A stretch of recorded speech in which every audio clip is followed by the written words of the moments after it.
Welcome back to Chess Dog. I'm John Montgomery, and today we've got a real treat. A game between two 2600 rated Grandmasters of some renown. Perhaps you've heard of them. White pieces belong to, let me get this straight here, to Daniel Naroditsky, very well known for his Twitch stream. And the black pieces are controlled by Timur Gareyev, who is known best for having the all-time record for blindfold chess.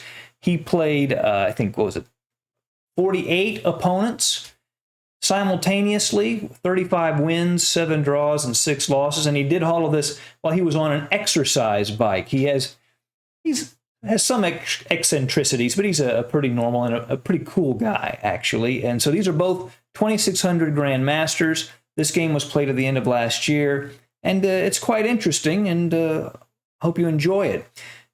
Daniel Naroditsky begins with e4, e5, bishop c4, the bishop's opening. They say knights before bishops, but in this case he plays the bishop first.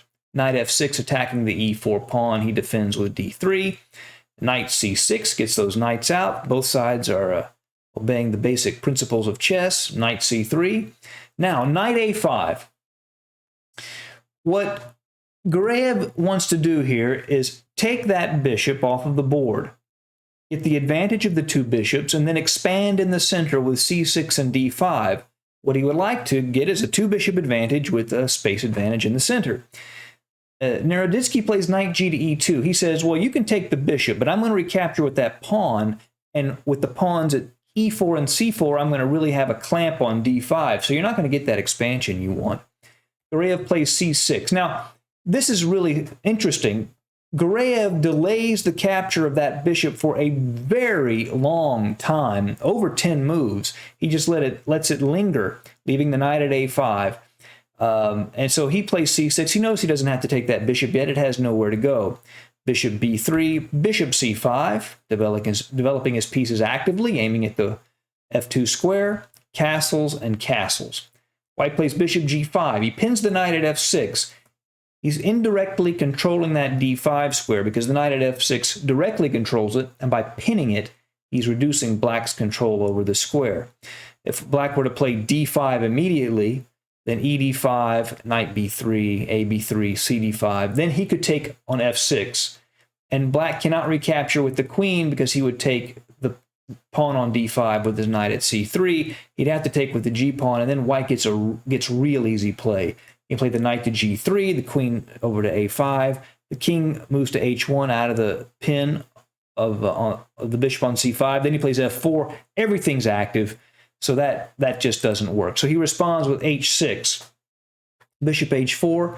Now, bishop to e7. He moves the same piece twice in the opening, but his strategic goal is d5. So what he's doing is relieving the pin, that pressure on that f6 knight, taking that pin away. Now, white has two pawn breaks here. He can play d4 or f4.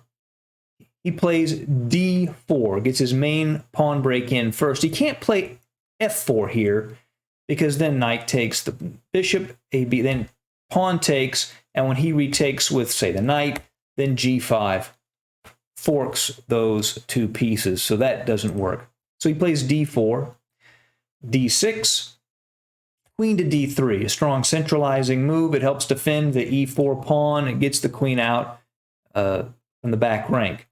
b5. The idea is to maybe play b4 and kick that knight on c3 away from the defense of the e4 pawn. Get it out of the center. f4. White plows straight ahead with his other pawn break, and he doesn't worry about black playing the move b4. He could have played a3 to slow that down, but he doesn't want to do that. He wants to plow ahead with his own strategy. By the way, if you're getting value from this video, please subscribe to Chess Dog and click the like button. Greatly appreciated. Black responds with ed4, and he delays the capture of the bishop. He doesn't take the bishop. He could have, but knight b3, ab3, ef4, but then bishop f6, because he has to do that to avoid that g5 fork we saw earlier. Then knight takes f4, expands on the queen side, knight ce2 and g6, and black looks to have a comfortable two-bishop advantage. So this might have been a good point to go ahead and capture that bishop on b3 that just been sitting there, that knight on a5 threatening that bishop for so long. He goes ahead and he takes on d4, knight takes d4, b4. And he plays this at a fairly inopportune moment for white, because white plays knight to a4, has to move that knight to the side of the board. Now you might be asking, why not just play the knight to e2, keep it towards the center and support that knight on d4? Well, if he does that, the knight takes e4. And if the queen takes the knight, black takes the bishop on h4. And if the bishop on h4 captures on e7 first, then the queen takes, and now the knight at e4 is defended. So he plays knight e4.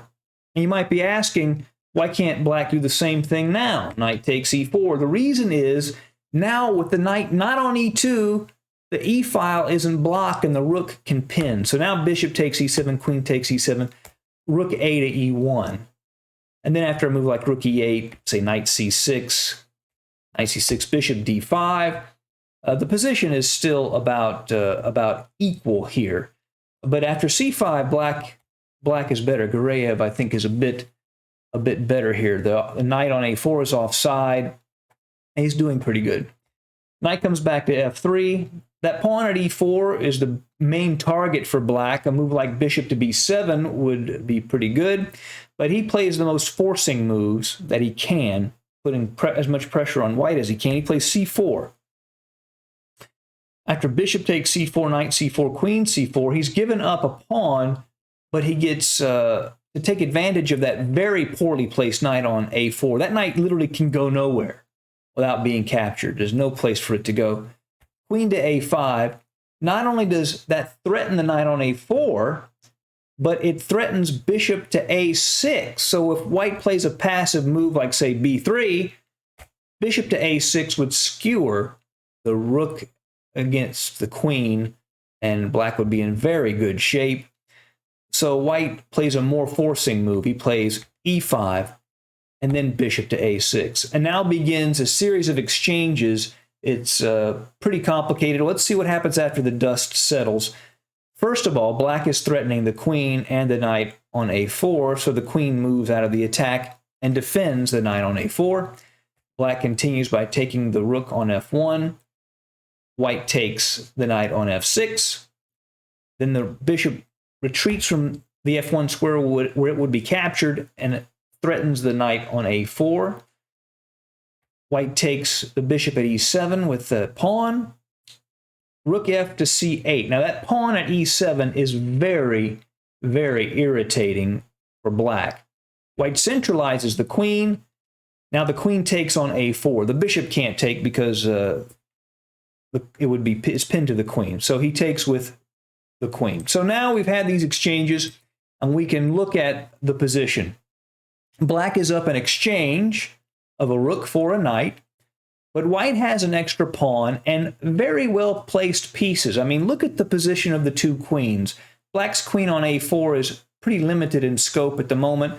White's queen on d5 is centralized and radiating power in every direction. So white plays knight to d4, threatening the bishop on b5. Maybe the knight can hop into f5. We'll see. Bishop goes back to e8, where it can't be captured and also lends itself to the defense of the king. Rook to e1, backing up that important e7 pawn. That pawn is really a bone in the throat of black. Rook a to b8, getting away from the glare of the queen. In this position, if he moves that c rook to, say, c5, he would just lose the a8 rook. So he wants to get that out of the glare of the queen. Now, key moment. White plays rook to e3. The idea is, this is what we call a rook lift. The rook goes up and over to attack the king. The best move is probably f5 to threaten f6 and completely mess up black's kingside structure. But the rook e3 move contains really nasty threats that require really accurate defense, really hard to find over the board. So black plays rook to c5, hitting the queen. Queen goes to d6, and he doubles, rook b to c8. Now black is doubled up, aiming at that c2 pawn.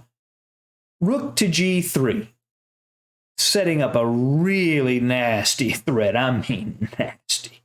Now, the best move for black here is rook to c2. However, he plays king to h7. We'll look at why rook to c2 was better after we see the main combination. He plays king to h7, getting away from the pressure of that rook, sort of that pinning that pawn on g7. But now black is completely lost. And Naroditsky plays an incredible attacking sequence. I mean, a very impressive sacrifice. The game is actually over here, which is hard to believe, but it's true. White plays rook takes g7 check, sacrificing the rook. King takes, forced. Queen to f6 check. King to g8. Knight to e6. Ouch! Threatening mate on g7. So f takes e6. He sacrificed a rook and a knight. But the king is now wide open, and there's just too much pressure with the remaining forces. He's got the queen and the bishop, but those pawns also help tremendously.